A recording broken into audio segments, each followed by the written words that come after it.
Scotland के शहर Aberdeen से 200 किलोमीटर दूर समुद्र के बीच पाइपर अल्फा के नाम से एक ऑयल रिग बनाकर तैयार किया गया और 1976 में उस रिग ने पहली बार ऑयल एक्सट्रैक्ट करने का काम शुरू किया, जो अपने समय में यह रिग दुनिया की सबसे एडवांस और सबसे ज्यादा ऑयल प्रोडक्टिव रिग थी। लेकिन 15 साल बाद 6 जुलाई 1988 को मात्र एक छोटी सी गलती के कारण उस रिग के साथ एक ऐसी घटना घटी जिसने पूरी दुनिया में अपनी हेडलाइंस बना दी। The Piper Alpha. The Piper Alpha oil rig. The magnitude of this disaster was a significant event in human history. उससे पहले मैं आपका दोस्त सोन शर्मा और आज हम 1988 में घटी 3 ऐसी घटनाओं को बताने जा रहे हैं जिससे जानकर आपके भी होश उड़ जाएंगे। So let's start this video. Number 1, Pan Am flight 103। 21 दिसंबर 1988 को स्कॉटलैंड में एक प्लेन क्रैश हुआ, लेकिन ये क्रैश इतना ज्यादा डेंजर था कि इस केस को पूरे 19 देशों की टॉप एजेंसियों ने मिलकर सॉल्व किया। इसी के साथ इस हादसे को अमेरिका का दूसरा सबसे खतरनाक हादसा माना जाता है। दरअसल पैन एम फ्लाइट 103 जो लंदन के हीथ्रो एयरपोर्ट से न्यूयॉर्क के लिए 243 पैसेंजर्स और 16 क्रू मेंबर के साथ 7:03 पर टेक ऑफ हुआ, लेकिन टेक ऑफ के मात्र 27 मिनट बाद जब फ्लाइट 35,000 की फीट की ऊंचाई पर था तभी फ्लाइट में एक जोरदार धमाका हुआ और इसी के साथ प्लेन का मलबा और लोगों की डेथ बॉडी आसमान से नीचे बरसने लगी, जिसमें टोटल 270 लोग मारे गए थे। स्टार्टिंग में सबको लग रहा था कि ये नॉर्मल प्लेन क्रैश है, लेकिन जब स्कॉटलैंड की पुलिस ने इन्वेस्टिगेट किया तो एक हफ्ते बाद पता चला कि असल में उस प्लेन को बम से उड़ाया गया था, जो कि उस प्लेन के अंदर एक ब्राउन कलर का सूटकेस रखा गया था और उसी सूटकेस के अंदर एक तोशिबा का ऑडियो टेप रिकॉर्डर था, जो कि उसी टेप रिकॉर्डर के अंदर ये सारे एक्सप्लोजिव मटेरियल भरे हुए थे। लेकिन जब वो टेप रिकॉर्डर ब्लास्ट हुआ तो इसी के साथ प्लेन में आग लगी और उसी आग की वजह से प्लेन का फ्यूल टैंक ब्लास्ट कर गया और इसी के साथ प्लेन के चिथड़े उड़ गए, जिसके बाद पूरे 19 देशों की टॉप एजेंसीज इस केस को सुलझाने में जुट गई और आखिर में लीबिया CIA सर्विस के 2 एजेंट्स को इसका जिम्मेदार ठहराया गया, जिसका नाम अल मगराही एंड फिमा था, और इसके साथ लीबिया का तानाशाह मोहम्मद अल गद्दाफी को भी जिम्मेदार ठहराया गया।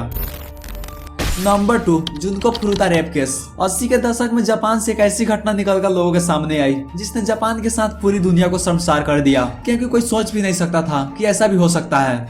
23 जनवरी 1989 को जापान की पुलिस ने मजाटो शहर में 2 लड़कों को सिर्फ पूछताछ के लिए पकड़ा, क्योंकि कुछ दिन पहले उनके शहर में 2 मर्डर हुआ था और ये पुलिस उसी की जानकारी इकट्ठा कर रहे थे। लेकिन यहाँ पर ये लड़के काफी ज्यादा घबराए हुए थे, जिस पर पुलिस को शक हुआ और पुलिस ने उसके घर की तलाशी लेना शुरू कर दिया। लेकिन यहाँ पर पुलिस को सिर्फ लड़कियों के कपड़े मिले और उसमें से एक लड़के ने कुछ और ही बताना शुरू कर दिया, क्योंकि उसे लग रहा था कि हमारे बारे में पुलिस को सब कुछ पता चल चुका है और अब कुछ छुपाने से कोई फायदा नहीं है। और उसने बताया कि टोक्यो के एक जंगल में उन सब ने एक लाश को दबा रखा है। इसके बाद पुलिस तुरंत उस जगह पर पहुंची, लेकिन उन्हें वहां पर एक ड्रम मिला और इस ड्रम ने एक ऐसे भयानक घटना का खुलासा किया जिसके बारे में कोई सोच भी नहीं सकता था। दरअसल उन लोगों ने जुनको फुरुता नाम की एक लड़की की हत्या करके उसके बॉडी को एक ड्रम में रखकर ऊपर से कंक्रीट से ढाल दिया था। असल में 25 नवंबर 1988 की शाम जब जुनको साइकिल से अपने घर जा रही थी तो अभी 4 लड़कों ने मिलकर उसे किडनैप कर लिया और उसे गोडाउन में रखकर उसका अनगिनत बार रेप किया और ऐसा कई दिनों तक चला। लेकिन जब चारों का मन भर गया तब उन लोगों ने अपने गैंग मेंबर्स को बुलाना शुरू कर दिया और वे लोग भी आकर जुनको का रेप करने लगे।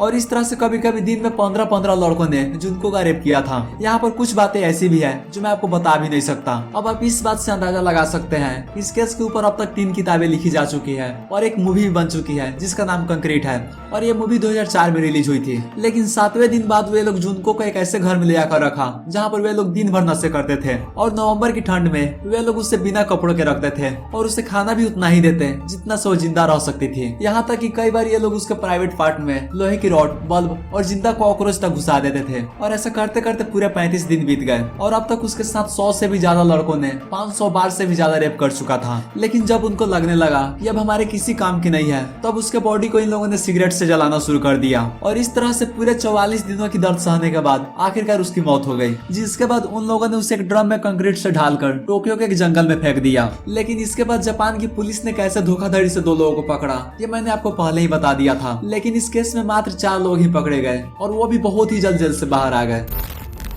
Number 3, Piper alpha oil rig disaster. एक समय था जब पाइपर अल्फा ऑयल रिग दुनिया की सबसे ज्यादा ऑयल प्रोड्यूस करने वाली रिग थी, क्योंकि यहाँ से हर दिन 3 लाख से ज्यादा ऑयल के बैरल प्रोड्यूस होते थे। इसी के साथ वहाँ पर पूरे 226 वर्कर्स रहते थे जो अपने शिफ्ट के अनुसार 24 घंटे काम किया करते थे। लेकिन 4 साल बाद 1980 के दौरान जो कंपनी उस रिग को ऑपरेट कर रही थी उसने उस रिग के जरिए नेचुरल गैस के साथ लिक्विड पेट्रोलियम गैस की प्रोसेसिंग के लिए भी इस्तेमाल करने लगा। जो रिग समुद्र से सिर्फ ऑयल निकालने का काम कर रही थी उसने यहाँ पर अब गैस निकालने का भी काम काम शुरू कर दिया। सब कुछ ठीक ठाक चल रहा था, लेकिन तभी कुछ ऐसा हुआ जिसने पूरे रिग को तबाह करके रख दिया। असल में 6 जुलाई 1988 को गैस के बॉल में कुछ प्रॉब्लम आने की वजह से सुपरवाइजर ने गैस पंप को बंद करवा दिया और उसे निकालकर उसके जगह पर एक मेटल का प्लेट लगवा दिया ताकि गैस बाहर ना निकल सके। इसके बाद सुपरवाइजर ने सबको इंस्ट्रक्शंस दे दी कि कोई भी गैस पंप को स्टार्ट नहीं करेगा। लेकिन जब अगली शिफ्ट स्टार्ट हुई तब किसी ने भी इंस्ट्रक्शंस को नहीं पढ़ा था और उसी में से किसी एक ने जाकर गैस पंप को स्टार्ट कर दिया। लेकिन गैस बॉल की जगह लगाई गई उस मेटल के प्लेट में इतनी ताकत नहीं थी